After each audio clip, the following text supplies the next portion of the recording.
Historicamente, o mundo viu seu primeiro super-herói em 18 de abril de 1938, quando Superman fez sua primeira aparição no Action Comics número 1.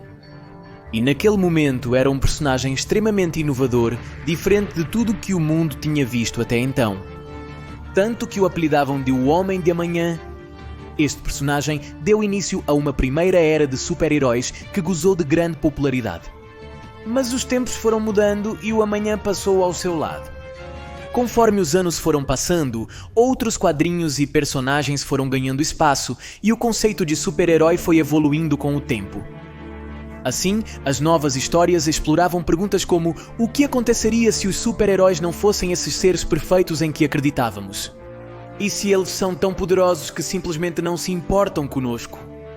Ou o que aconteceria se o herói mais poderoso do mundo fosse na verdade um sociopata? É por isso que neste vídeo vamos analisar 3 etapas muito importantes dos super-heróis através do personagem mais poderoso de sua geração. Então fique confortável e prepare-se para levar os super-heróis muito a sério.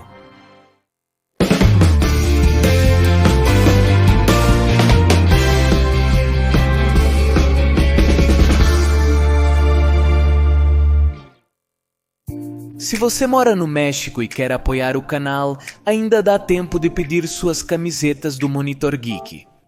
Preencha o formulário com seus dados na descrição do vídeo, escolha a opção desejada e receberá um e-mail com as formas de pagamento. Se você já fez seu pedido, envie o comprovante de pagamento antes de 30 de setembro. Nessa data, enviaremos as camisetas para impressão em serigrafia. Depois, cada uma será despachada com uma nota de agradecimento. Então, se você quer apoiar o canal e ter uma camiseta muito legal, deixa o link na descrição do vídeo. Agora sim, vamos direto ao assunto. Capítulo 1: A origem e a desconstrução. Não acredito que exista uma pessoa no mundo que narre melhor o nascimento do Superman do que Grant Morrison, escritor de quadrinhos como All-Star, Superman e Multiversity. Em seu livro Super Gods, ele diz que a primeira aparição do personagem foi uma virtude irrepetível que o mundo nunca havia visto. Uma explosão de puro poder que representava o nascimento de uma de nossas ideias mais antigas. Ele era a representação moderna dos poderosos deuses mitológicos. No entanto, naquele momento o público não sabia. De fato, eu não acredito nem mesmo que Jerry Siegel e Joe Shuster, criadores originais do personagem, tivessem uma completa consciência de quão similar era o Superman a outros relatos da antiguidade. Mas o Superman era um campeão imortal que foi enviado ao mundo por um pai celestial para salvar a humanidade. E assim como outros deuses, ele teve que se disfarçar de um homem mortal para andar entre as pessoas comuns. Pode parecer surpreendente que eles não tenham percebido as semelhanças entre o Superman e outros mitos. Mas a realidade é que muitas culturas antigas que nunca se conheceram fizeram histórias semelhantes. São personagens que simbolizam as virtudes humanas. E é por isso que o Superman e todos esses heróis de sua geração começaram sendo esses escoteiros, que nunca se enganam e que estão sempre do lado do bem, mas isso começou a mudar aos poucos. Embora o Superman tenha começado como um herói do povo e humanista, o personagem gradualmente se transformou em uma ferramenta de marketing. Um símbolo patriota que parecia representar os interesses de um país, não do mundo. O mesmo ocorreu com os demais super-heróis dessa geração? Conforme os anos foram passando, novas empresas como a Marvel Comics nos apresentaram a heróis muito mais realistas, que tinham problemas em sua vida cotidiana e nem sempre estavam felizes de ter poderes, ou com a responsabilidade que isso acarreta. Personagens que começaram a introduzir a ideia de que os super-heróis não eram tão perfeitos como inicialmente pensávamos.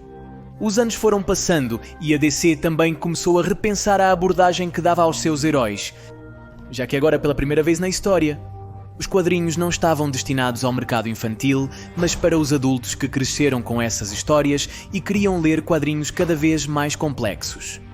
É aqui que entra em cena Alan Moore. Acontece que em meados dos anos 80, a DC adquiriu os direitos dos personagens de uma empresa chamada Charlton Comics, que havia falido.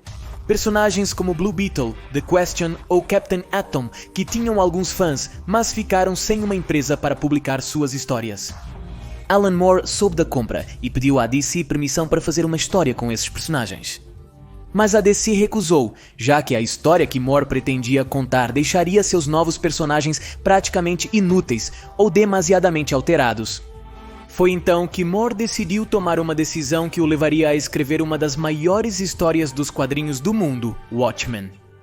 Moore percebeu que esses personagens de Charlton representavam certos arquétipos que as histórias de super-heróis haviam usado por décadas e decidiu criar seus próprios personagens baseados nesses arquétipos.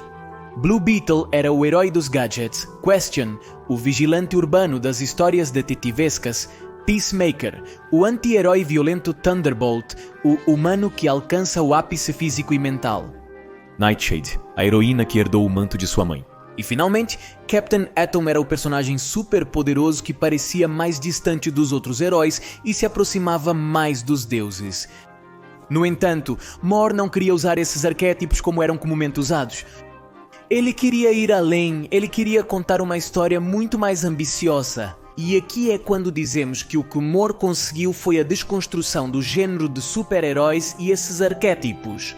Mas o que significa desconstruir? A desconstrução é um conceito cunhado pelo filósofo Jacques Derrida, que nos fala sobre desmantelar a lealdade excessiva a qualquer ideia e questionar os conceitos que a formam. Por exemplo, se você perguntar a uma pessoa o que é um super-herói, talvez ela fale de uma pessoa com poderes que luta contra super-vilões, que sempre faz o que é certo. E com certeza também pensam que é uma pessoa que está feliz em ser um herói. Mas na história em quadrinhos Watchmen, Moon nos diz que todas essas ideias que temos do que um super-herói deve ser nem sempre são reais. Que os super-heróis são personagens muito humanos e, como tais, podem ser pessoas impotentes, paranoicas ou sociopatas. De fato, até mesmo o Dr. Manhattan, um personagem que nos é apresentado como super poderoso a tal ponto que se afasta da humanidade. E não lhe importa o que acontece conosco. Ele também é muito humano, já que Ozymandias é capaz de manipulá-lo através de suas emoções. Ele, por outro lado, leva essa ideia de que o super-herói deve salvar o mundo a um grau doentio, já que ele cria todo um plano para salvar o mundo da Terceira Guerra Mundial, sacrificando milhões de pessoas. A desconstrução não pretende destruir o significado. Ou seja, eles não estão nos dizendo que o conceito de super-herói não existe. Nos diz que na vida não há soluções ou conceitos simples, que cada ideia é complexa e merece uma análise. E que ver o mundo em termos binários como bem e mal, super-herói e super-vilão, capitalismo e comunismo é ingênuo. E é que todos esses conceitos que acabei de mencionar se complementam mutuamente. Que há uma natureza caleidoscópica no mundo que devemos aceitar. E isso foi o que Moore fez com a história do Watchmen. Tempo depois chegou outra história que adaptou alguns conceitos de Moore e nos fez ver os super-heróis de uma maneira completamente diferente. Capítulo 2. A capitalização do super-herói. Há um personagem pouco explorado no quadrinho Watchmen de Alan Moore, o qual é chamado de Dollar Bill. Na história, era um herói contratado por uma rede de bancos. Ao perceber que os heróis mascarados eram populares entre as pessoas, quis lucrar com essa moda e ter seu próprio herói pessoal, que na verdade tinha pouco de herói e se assemelhava mais a um mascote corporativo, tipo Ronald McDonald, que aparecia em eventos de imprensa. Por meio desse personagem, Moore já nos apresentava a ideia dos super-heróis como ferramentas de marketing, mas The Boys levou esse conceito muito mais longe. Vale mencionar que esta sessão contém spoilers da primeira temporada de The Boys, mas não contém spoilers da segunda temporada ou do quadrinho. A série The Boys, que é uma adaptação do quadrinho de Garth Ennis, também faz uma desconstrução dos arquétipos mais comuns nas histórias de super-heróis, através do grupo conhecido como The Seven, que é como a Liga da Justiça deste universo. No entanto, tal como em Watchmen, a história nos apresenta esses arquétipos de outro ponto de vista. A Train é um velocista viciado em uma substância conhecida como composto B que dá suas habilidades aos super. E está obcecado em continuar sendo o corredor mais rápido do mundo.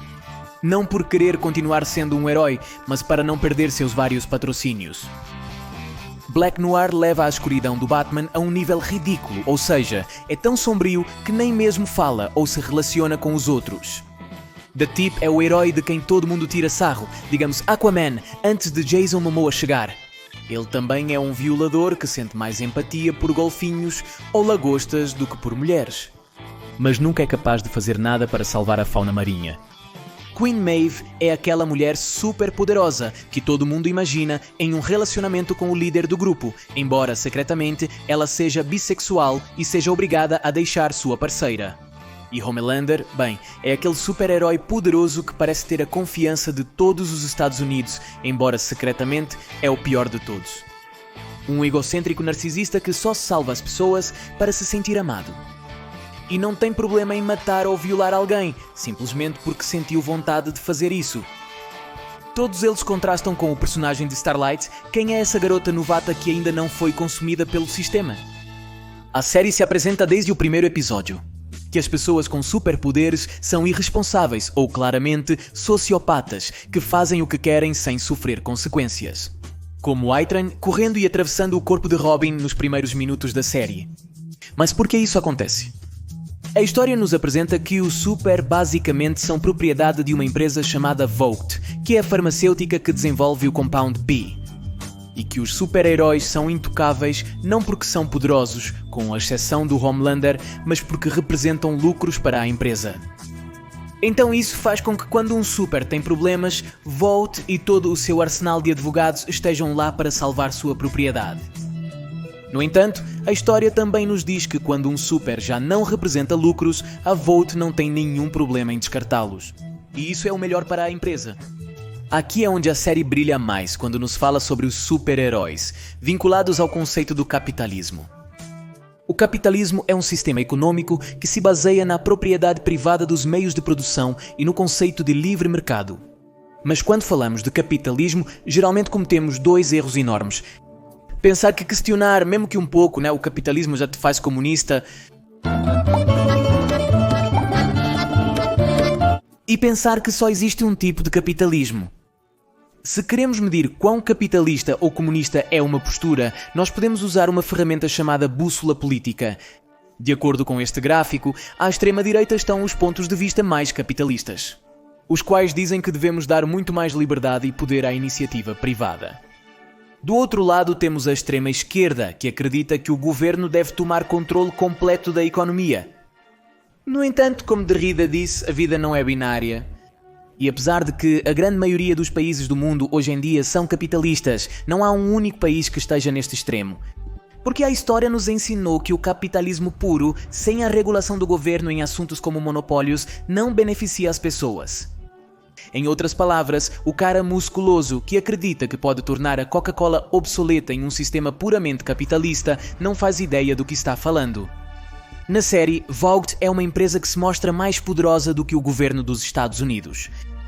Vemos isso primeiro em pequenas demonstrações de poder, como quando Stillwell chantageia um senador, e depois em grande escala.